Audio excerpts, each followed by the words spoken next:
Hello, everyone. Thank you so much for joining us today. This is Let's Have Renaissance, a podcast about literature and the arts. I am Ito Otini. And I'm Makaya Otini, and today we're speaking with Adam Gnuse. Adam is the author of the novel Girl in the Walls, published by Fourth Estate and Ecco Editions, both imprints of HarperCollins, in 2021.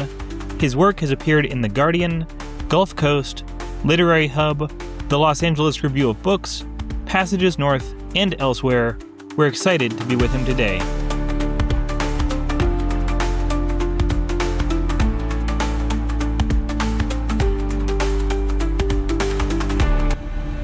Thank you for tuning in. We're excited that you're here. Why don't you also subscribe, like, comment, and share this episode with your friends? And if you know anyone who wants to come on the podcast, please do send them our way. Also, if you haven't yet, sign up for our free newsletter where we share updates, resources, and opportunities. To support the podcast, you can make a one-time donation through our website or purchase a subscription to our blog where you'll find more premium content and resources at thedatekeepers.com. Thank you for being a part of our community. Adam, thank you so much for joining us. We're excited to have you. Can you tell us a bit about yourself and what are you working on now? Awesome. Yeah, thanks so much. It's great to be here. So I'm a novelist and I'm always working on several different projects. My debut, Girl in the Walls, came out in 2020, 2021, and I've just been working on several different novel projects since then. Always something in the works, and I do feel like I'm someone that works at a glacial pace, but I enjoy it. I love paying attention to the line and just making sure the story is right. So it's definitely one of those, the project will be done when it's done, but it's been fun in the meantime. And can you tell us about Girl in the Walls, how you came up with the idea and how it developed into what it is now? Absolutely. So let me just go ahead and frame the story. So Girl in the Walls is the story of 11-year-old Elise. She is an orphan who's returned to the house she used to live in with her parents, and she's crawled into the walls. She is kind of dealing with grief. She's unwilling to let that go, and when people in our lives pass, I think one of the things we all can do is go to the houses that they lived in, the rooms that we spent time with them in, the objects that were theirs, and we can find a little bit of that person still there in those places and those objects. The only problem is another family has moved in, and she is having to hide in the house as they make that home their home, change things about the house. The family is increasingly becoming aware that maybe they're not alone there. So it was a project that I worked on during my MFA in UNC Wilmington, but honestly, the idea had been there a lot longer. So about 3 years before then, I was having a conversation with a good friend of mine who was having a hard time. He just moved into a house on his own, been tough for a number of reasons, and he was suspicious that someone was in the house. He was hearing all these strange noises, and he fell down some kind of internet rabbit holes of people who definitely believe this. And there's videos of them. They call them squatters or lurkers, but there'll be, nanny cams or baby cams set up in the middle of the night, and you can catch people coming out of your pantry or crevices in the wall space or the vents coming out and, getting some late night dinner and then going back. And just as often, you'll find news stories of people where, the people that are in the house aren't necessarily there, but there's signs that they had been there. You might see, a pile of scrunched up clothes in the attic space. You might see some of your food kind of collected in a place that you didn't put it. And once you become aware of this kind of pattern, especially, when I was working on this, people would send me links all the time to, here's another incident. And I would see it all the time. And it just started becoming this, obsession of mine. Every time I'm locking up in the middle of the night, I'm like, oh, I left this door unlocked for 30 minutes. That would be enough time for someone to come in and then hide in this room and then make their way up to this room. And, once you're aware of it, it just starts seeming like a really realistic possibility. And who knows, it might be something a listener right now is dealing with. You just don't know it yet. I did deal with that, but in a different way. I did. Well, what do you mean? Well, exactly. So I'm originally from Morocco, and we have a lot of those stories. Yeah. So when I was a child, my family had the Berbers, the native Moroccans, and they had a lot of crazy things that they believed. But for some reason, I didn't believe any of that. So they would, for example, leave a dinner on a bowl or a plate for a dead person, and they would eat it. And like everyone was convinced that that was real. And I mean, it was real in a sense that I was there and I was the one who ate the food, stole things. And like I enjoyed basically trolling the adults because I thought they were crazy, believing all of that stuff. Yeah. Well, and it makes me wonder, like, how much overlap is there between ghost hunter communities and the people who are afraid that actual people are living in their homes with them? Like, are there people who are on the fence and are not sure which group they belong in? And also, when you were working on the novel, did you know from the beginning that you were going to be dealing with flesh and blood characters, or did you consider doing this as a ghost story? Oh, I think that's a wonderful question because even the main character is quite unsure of it herself. I think there's a lot of times where she's trying to wrestle with the idea of like, am I a ghost? Because functionally, I'm haunting this house and I'm playing the role of a ghost, even though she is flesh and blood. I will say, what's scarier, like the idea of a ghost or someone in your house? I'm sure everybody has an opinion on it. I can't decide. They're both terrifying to me. I'd prefer neither, the option there. But yeah, it's an excellent question about, you hear the bump of the night. It's really interesting about like ghosts it's a metaphor that pretty much every culture deals with, at least that I'm aware of, because it speaks to a real experience we all have, not just people sneaking in the house, but the idea of the past layered on the present, this idea of homes that we haven't owned forever. Someone else had a story there, and this idea that we get this intense connection with the houses and the places we spend our time, but they're never completely knowable. They are a little bit alien to us. There's something that's just going to be a little bit separate, and at times that's scary. On the flip side, hopping back to the beginning of this question, yeah, there might actually be someone else in the house with you. You can't know them. It could be a ghost. It could also just be someone who's actually in there. So yeah, I mean, it was really distressing to me to see my friend like having this thought going like, I think someone's actually in the house, but nobody's going to believe me. And then also weirdly like relating to it. I grew up in New Orleans in this very old fixer-upper, very similar to the house that Girl on the Walls is set. And there were so many different weird crawl spaces, so many different sounds. We had a ghost, we called him Henry. We just assumed, if something bad happens, it's Henry, it's fine. My parents would tell me that. And as a 7-year-old, it's terrifying, but like, oh, it's just Henry. But I like the name. Yeah, no, Henry can't be that bad, right? Yeah, no, right? But at the same time, there were so many like footsteps upstairs where you just have to kind of question it going like, all right, is that Henry, or like, should I flee the house? I'm home alone, or just hear something. Or is it a mouse? Okay. Or a mouse. Oh, gosh. Yeah, do you want to tell the story of the mouse? Okay, we have it. I'll tell the story of the mouse. Yeah. Yeah. So I've never personally had any encounter with a ghost, so I wouldn't say that I believe in ghosts, but I would revise that opinion if I were presented with enough evidence of various sorts to convince me. And you almost did. Well, I almost did, because all of a sudden, one day there was some rustling in the shelves next to me, and I was like, there's no one else in here. And then a mouse popped out, and so I very briefly believed in ghosts. No, you even told me. He said... It was long enough for me. It was like 6 or 7 second increment of belief in ghosts. And he said, wow, something is moving. I never believed in ghosts, but I think they're... It's crazy how you can have this steadfast belief. There's no such thing as ghosts, and then something starts moving on your shelf, and you're like, the only explanation is that ghosts are real. Yeah. And I said, well, keep your ghost. I guess it ran away from you. That's awesome. So wait, did your friend ever find out if there was an actual person in his house or not? Oh, yeah. He had to get that person out. No, there was no person in the house that we're aware of. Gosh, I got to say, just another story, though. While I was working on this book, thinking about that, I was hearing all these weird noises in the house, and I was telling myself, like, it's because you're working on this book. That's why. And I got a little weird. There were times I was home alone. I was working in the master's program, so I was living with a number of students, but there were times when nobody else was in the house, and I would step out, and as soon as I would step out, just before they shut the door, I'd like peek back, and I'd swear I'd see like just a flicker of someone moving. Someone had been waiting for me to leave, and I was like, all right, I'm gonna catch these guys. So I pretend to leave, and then I would circle around the house and kind of peek in the windows trying to catch them. And I never saw anybody, and I was like, okay, I've really crossed a line here, and that's totally fine, until we moved out, and I found a whole secret room in the house that I had no idea about. And It was right connected to the one that I'd been writing this book in. It was like crawl space in a full attic, but like a significant attic. Like we thought we knew where the attic was. That's not true. And I found out this place existed because the crawl space, it was like a panel of the door, it popped open. And I don't know who opened it. It was actually my roommate was like joking, was like, oh, I had no idea about that crazy room. Adam, I know you're working on this book. Did you open that up to mess with us? And I was like, no, I don't even know what you're talking about. I was trying to remember like all the times I'd be home alone and I'd hear what sounded like footsteps completely upstairs in that room.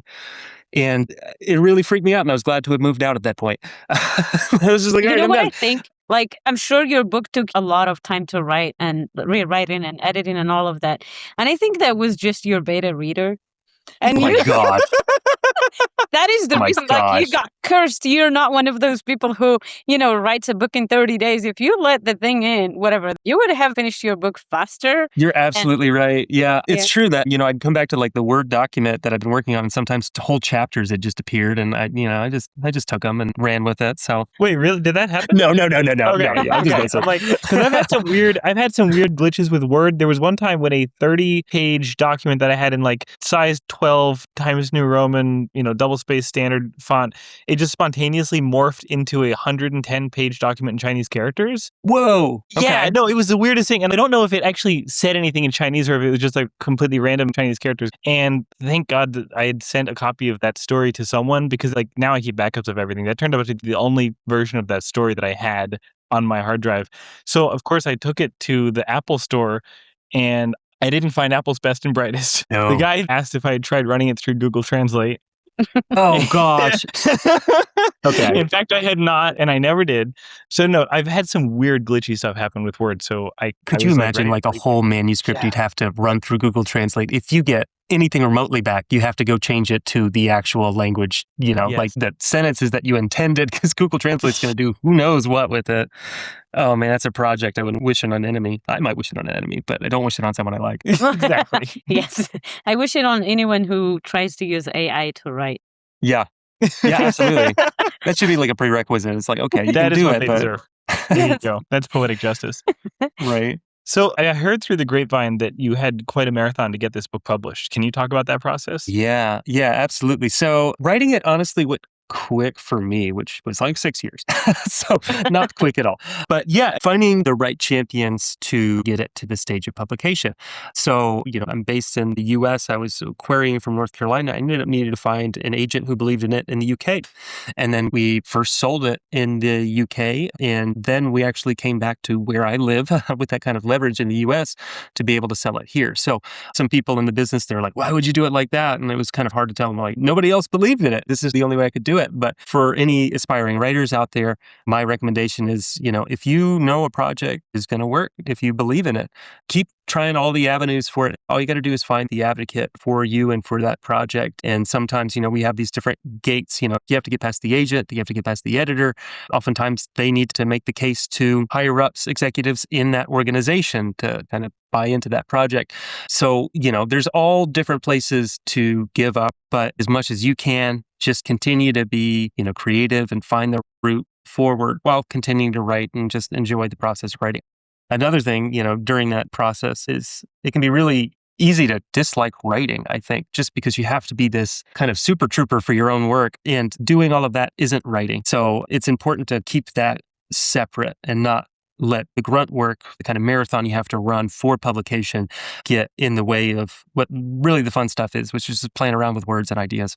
And it actually helps me. It took me 10 years to write my memoir. And, Nice. I did not understand a lot about the publishing world at the time. And there were times when I almost published it. And I'm glad that didn't happen, But learning about the publishing world has helped me a lot. It does not affect the quality of writing. It does not affect my passion for it. At the end of the day, I am the one who cares about my work. I am the one who wants my work to find a home, to get in the hands of the readers and things like that. And I think it's all just, it comes to time management and being able to get out of one headspace, from being creative to being a business person or, Right. to advocate for your work. And I, always when someone says, oh, it's really hard, it's almost impossible. I'm like, if you spend just 2 hours a week trying to find the right place for your work, it wouldn't take time from your creative life. Right. Yeah, I love that distinction. And yeah, just separating the two tasks, make sure you're still writing and give time to be the business person. And, life hopefully is a really long thing. So we can work on these timelines where, we're enjoying our life in the process and then working towards the goal we want. Mm-hmm. And so this is way easier when you're writing series or like serialized fiction, but are you using any of the marketing that you've done on the first book to snowball into your subsequent projects? Like, how are you using the momentum that you've already built and the audience that you've already built to whip up interest in the next books? Because once you have an audience, you've got a foundation, but there's no guarantee that your audience will necessarily respond to your second book the same way they responded to the first one. And you might need to find a different audience or continue to expand that audience to bring more people in who have a different set of interests. How are you thinking about that? And what are you doing to ensure that the people that you've already reached remain interested and that new people are still going to be finding your work and engaging with your work in the way that you hope that they will? What a wonderful question. I can tell you what my teachers in the MFA would tell you. They would just tell you to not worry about it. Just focus on the craft. Yeah. And that would be nice. Yeah, that's nice. Just totally sidestep that and leave that up to your publicist, even though your publicist banging her head against the wall, hoping that you're going to just do anything to help her. So yeah, it's a huge part of it. I released this book in COVID, which was annoying in a number of ways, but also trying to springboard it into another project. At that point, I was assuming I wouldn't continue to be a glacial pace writer. I was like, I'm going to pick it up. I've got all these projects. I've already got this momentum for the first book. It's time to strike when the iron's hot.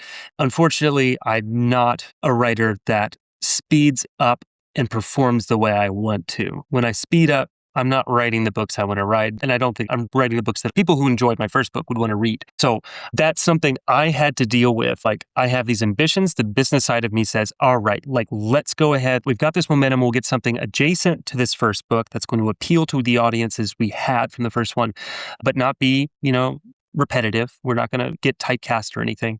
But the business side is different than the artistic side, at least of me. And the artistic side of me was like, all right, I need time to breathe. I need time to work with the new project. And to be frank, the perception I have is the identity I built from the first book might as well be completely dead by the time I build the second book. So that is something I've come to terms with, and it's the most relieving thing to me. I've loved it just because I'm not a serial writer. When I write books, they tend to be self-contained, and every book I've written, whether it's published or not, or published in excerpts and literary magazines, they're all so different. And something I take pride in is that sometimes it might as well be a completely different writer. That's for me. That is not for everybody. In fact, I think that's not the case for most writers. This is something that I'm fine with. I'm okay with kind of building it up from the ground up, just because I think that's what brings me joy while writing. Yeah. Also, if you have a loyal audience, I don't think changing topic would make any difference. If the audience is already eager for that. Yeah, our audience. I mean, all the time when we publish our stories, people say, oh my God, this one is totally different than the other ones. And I'm like, oh, good. Because if just we copy and paste and give you the previous one, then why read?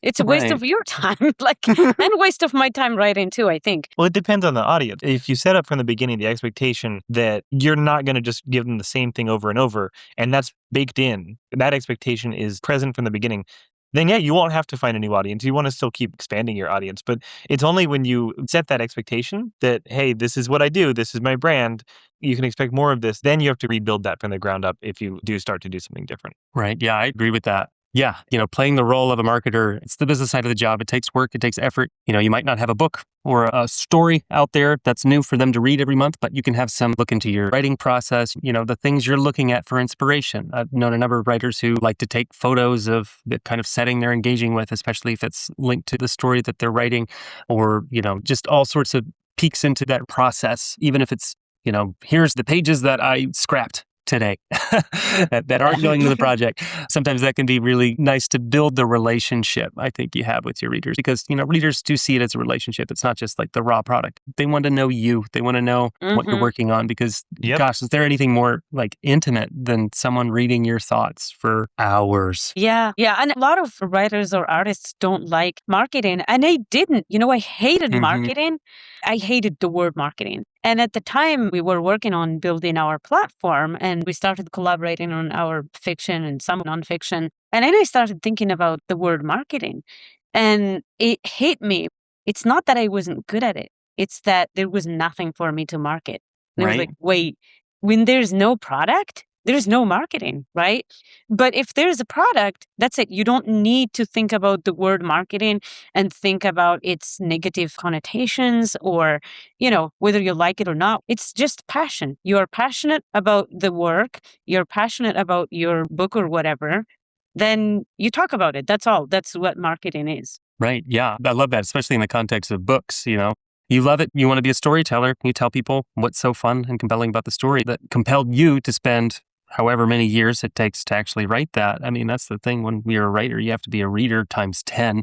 So, yeah, what made you want to write this? What's the reason that other people would appreciate you sharing it with them? Speaking of sharing, we always ask our guests to read. Do you have anything you would like to share with us?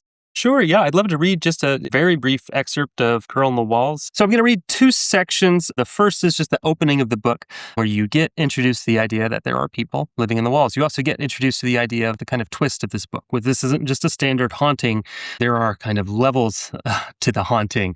There are both the people haunting the houses and those who have become haunted, trying to find the people who are living in the houses for whatever reason, gap in their lives, the people they've lost, the kind of things they've dealt with in their childhood. For some reason, they are compelled to believe there's someone living in their house and then find them. All right. Subject. You are not alone. Listen, we know there are people who hide in our homes. They crawl into attic spaces, tuck themselves behind yard equipment and garages, flit between the rooms of the house just outside the reach of sight. Some of us have found nests tucked in the backs of bedroom closets behind the hanging clothes, or in the void space beneath the stairs, in that sliver between a living room sofa and the wall. We have found half-empty water bottles and candy wrappers and the remains of leftover food cooked the day before. I found my own wrinkled clothes pressed flat to the floor and stinking like somebody else's sweat. Look in the places behind furniture, the spaces beneath beds, every deep crevice of a house. No guarantee that once one place has been checked, someone will not sneak right back into it. You can stay home all day and still not find them. They are clever and patient, and they know the insides of your house better than you ever will. But you have to find them. You have to root them out. So that's the first section, kind of introduced to the villain of this novel, who doesn't make an appearance until a bit later, once the family, who's becoming aware that there's a girl living in their house, starts reaching out to someone who will believe them, someone who's all too willing to believe the idea and then come and try to find one of these people for himself. The main character, the hero of this novel is Elise. She's 11 years old. She's the girl on the walls, and much of the story is told from her perspective. There's two teenage boys living in this house who become aware of her. And in this next scene, I'd like to read one of the boys. He's on the spectrum. He's about 10 years old. He's alone playing in his room, and he's gradually becoming aware that someone is there. Yeah, I think that's all we need to know. This chapter is called In the Evening. Eddie built a checkers board on his bedroom floor out of black and white Lego pieces. Knights aligned on one side and bandits on the other. He played against himself, jumping the characters over one another. He squinted between moves, as if trying to forget the other player's strategy he'd been using only a moment ago. At one point, as he stood up to use the bathroom, he paused, standing in the middle of his room in a way that suggested something seemed strange to him. His gaze slid over the dresser, the overstuffed armchair, the closet in his room. He bent over a bit to see beneath his bed. From the look of him, it seemed a feeling had welled up in him, unsettling, some tingle along the back of his neck and shoulders, inspired perhaps by pretending for the past hour to be two separate people. Eddie opened the door to the boys' shared bathroom and shut it gingerly behind him. He wasn't in there long. The flush of the toilet meant there would be 12 to 15 seconds of Eddie sudsing his hands with the lemon-scented hand soap, rinsing them in the sink. The rumble of the towel rack meant the bathroom door would soon be opening. Everything would look the same to him at first. His bedsheets still made with the top folded back the way his mother liked. The books on his bookshelf stacked horizontally and vertically, the way he preferred. The pieces of his Lego checkerboard still in the same position. The bandits about to promote 2 kings, their waiting crowns and horses prepared beside the board. Eddie would play his game for a little while longer before he would notice. The biggest change was a small one, made to the castle he had finished the day before, to its single tower that extended up from the heart. The observatory, he had called it, to the empty room when finally it had been completed. Knights and wizards peered out through the various portcullises and windows, but the top of the tower, behind the long telescope with the pearl jewel lens, had been left empty. Eddie's mouth tightened. In the empty space at the top of the tower, there now stood a single character whose arm extended to brush the telescope's side. Her torso bent back at the waist as if she were either belly laughing or looking up to study the sky. Eddie hadn't placed her there. She'd been left in the box. Little witch. It's hard to tell exactly what someone is thinking when you can only look at him in the briefest, safe glimpses, when you could only catch some of the small movements he made. How can one tell if he is deciding whether to look at the room around him, empty as it should be, and ask, "Hello?" Thanks, Adam. Yeah. That was great. Thanks, Adam. We really appreciate you making the Yeah, time. this has been a We pleasure. enjoyed having you. This was fun. Yeah, thanks so much, guys. Take Cool. care. Thanks, Adam. Bye. See ya. Bye-bye. And thank you, everyone, for choosing to spend your time with us. If you've enjoyed this episode, please make sure to subscribe and press that like button. Stay tuned. We'll be back soon.